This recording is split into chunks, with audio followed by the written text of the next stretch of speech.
Tyron Woodley fights Vicente Luque at UFC 260 this Saturday. Could this be his last fight? He's lost 3 in a row at this point. He's not looking that great. He's kind of lost the edge. Before coming into this, he had lost 3 total in his entire career.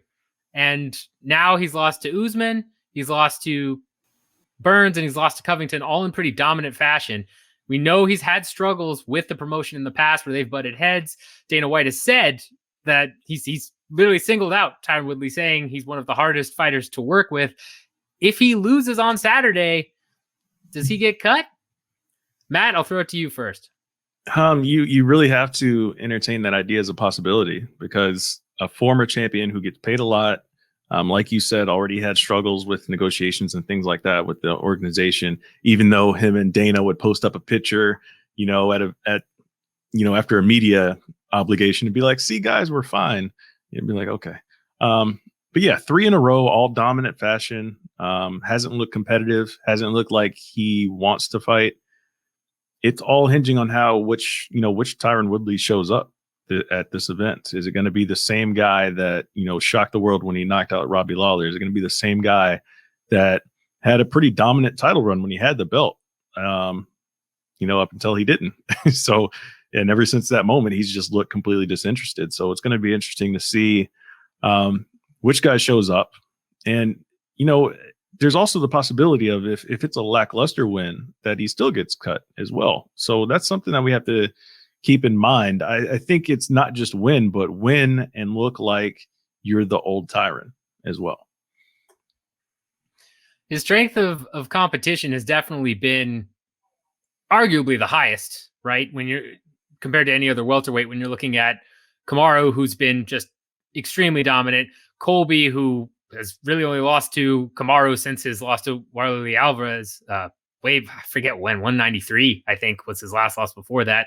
And then Gilbert Burns, who was on a monstrous run since he's moved up to welterweight. So when you take the strength of competition into account, Luque is no walk in the park. Do you think Woodley deserves a little slack? Does he just need a W? Or like Matt said, does he need to do it in dominant fashion?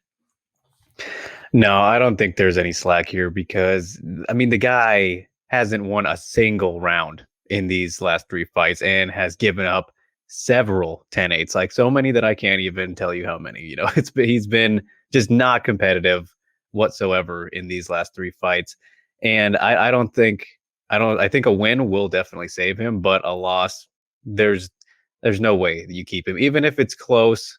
Like, that's a 4-fight losing streak, and finally managing to look competitive potentially against somebody who is still Luque's top 15, correct? So towards the back end, but a top 15 guy who is clearly finally a step down from these guys who were all in the top 5 range that he was facing on this 3-fight losing streak. But it's such a bad 3-fight losing streak, man. Like I said, he just has not even really been in there aside from just to get beat up. So I don't think that I think that no matter what, a loss is going to be the end for him, because, as you guys mentioned, former champion, making more money than the average fighter, of course. And in these days, things are continually shifting with the climate of who's in and the price, the general price of fighters these days in the UFC.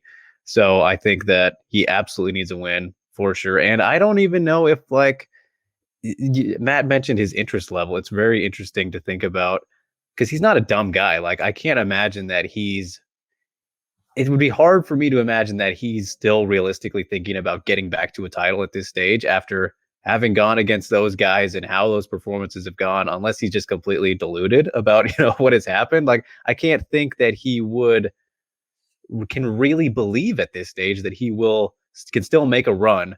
And the only reason he's still in there is to just keep collecting this paycheck as a fighter while it's around. So will this be the end of Woodley overall in MMA if he loses? I'm not so sure about that, because surely he can go to some other places and still make some money. But I think a loss for sure will be the end of him in the UFC. I wouldn't necessarily, it's a for sure myself. I think you brought up, the business side of it, right? Where he is getting paid more than your average fighter. That would be 4 in a row. He's had beef with Dana in the past. He's older. I think the one thing here is his name value. He is a former champion. And even in the fighters that have been cut with bigger name value, we've seen those fighters in subsequent interviews say, oh, Dana wanted me to fight some young gun up and comer, or Dana wanted me to fight, some new hot guy. I feel like if there is someone that they can have in the wings that they want to push and then get over more in terms of promotion because of you have a former champ then losing to this person. I don't know, maybe Hamzat Chimaev, who talked about coming back and smashing things.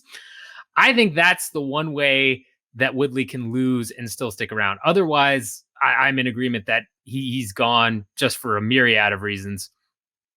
And I can't imagine that the promotion would have any love lost in cutting Woodley at this point if he loses to Luque, especially if it is a 30-27 or a 30-26. If you got another 10-8 in there somewhere, I think then that's probably time to pull the trigger for sure. If he wins, if he does it, unless it's very, very boring, if he has a Damian Maia type of fight, I think then the promotion might cut him anyway. But as long as he wins, and doesn't have that type of performance, I think he's probably saved. I'm with you in that regard, Drake, but you never know. I mean, they're cost cutting. They're cutting people left and right that I wouldn't have expected Overeem to get cut other than his giant purse.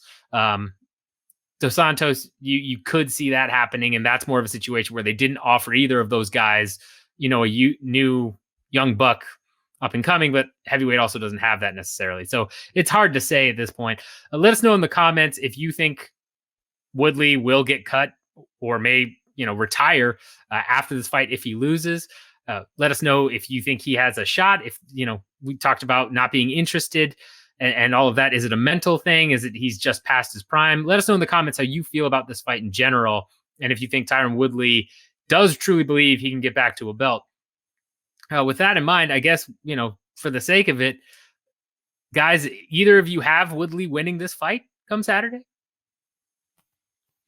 I'm going to just say yes. That's probably what I'm going to put into my official predictions, just because I don't believe that this is the type of guy that's going to allow himself to lose 4 in a row. And I said that this is not the type of guy that's going to let himself lose 3 in a row. But, it is what it is. I'm just going to ride with Tyron till the wheels fall off. And it looks like, we've already lost a couple of those wheels, but I'm still rolling. Okay, Drake, you? No, I am definitely not. But the thing is, I think that this is definitely his best chance to win out of these last 3 opponents, and that might not be saying much because Luque is a considerable drop down rankings wise and what have you. But I just think I don't like the argument that people have been making that Woodley has lost a step or that he's, washed up and declined. Yes, he is older. That is 100%, a fact. But I honestly think that he's always fought this way. And it's just been a matter of these styles. When you look at even before he went on this losing streak, losing to Rory McDonald, Jake Shields, Nate Marquardt, not that one so much, but Jake Shields and Rory McDonald, like similar in the fact that very strong grapplers who apply pressure and kind of can make it ugly if needed, especially Jake Shields, and then you look at what these last 3 guys did. They all are very similar in that regard, where they can bring a lot of pressure, high volume, some power with Gilbert Burns and whatnot, but they all have enough well-roundedness to where they can give somebody like Woodley, who is not really an aggressive fighter whatsoever, so much problems, right? I don't think that Luque is the same fighter as these last 3 guys with that skill set and in his grappling, in particular. So I think that will help Woodley in this matchup. But I still think that Luque will be able to do enough and be busy enough to keep him from, outpointing him or landing more damage and whatnot. But I think this is definitely a very winnable matchup, in comparison to the losses that he has had. But I just don't think that Woodley has started getting washed up or anything like that. I think this is just always how he's fought, and the matchups have caught up with him more than anything. Yeah, you know what? To add on to that point, Luque has more losses than all three of those guys combined. So he's definitely a step down in competition, but he's still very dangerous on the hands. But I think this is actually that type of matchup that will be beneficial for Tyron if he decides to actually use his wrestling. So if he can actually, go back into that bag that we haven't seen in a long time, then that's when a whole nother angle like becomes really interesting in this fight as it plays out. Yeah, and I would also even go so far as to say that Luque is the best matchup for him striking wise as well, too, right? I mean, Luque can come out very aggressive, and what Tyron is very good at is landing that one big counterpunch to, put somebody's lights out. I could see Luque getting a little wild in there, leaving his chin open, and Tyron landed a big shot. As long as he's still got the power, that could happen at any point. We know Luque has been dropped before. I believe he's been TKO'd, unless I'm misremembering that, but I'm pretty positive he has at some point. So, I mean, I think that this is Tyron's make or break moment. I am very torn right now. I hadn't actually officially decided which way I was going to go. I'm going to go ahead and reserve my right to change my answer for the official predictions. But right now, I'm going to lean Tyron, and I'm probably going to stay with that just because, I agree with. No. You know what? I'm gonna switch to Luke. No, no. I mean, I think the main reason is that I agree with both of you guys that I don't necessarily think this is Tyron hit that age wall and he's done and it's whatever. I think his competition has just been so much better, especially in terms of grappling, and even on the feet have been just bad matchups for him. Whereas Luque is a wild striker who puts on very exciting fights, but can get hit and plays into Woodley's stand-up. And as you mentioned, if he takes him down, Luque is going to have a bad night. If Woodley wrestles, this should be Woodley's all the way to the bank. So assuming he is not quite out of his physical element yet, that Father Time hasn't decided, guess what, you're done, I think he can win this fight. I think he should. So that's my prediction. I'm going to go Woodley. Let us know your predictions again. Hit that like button, subscribe, comment, all of that as well. And until next time, we'll see if Tyron Woodley's still around next time we record and talk about him.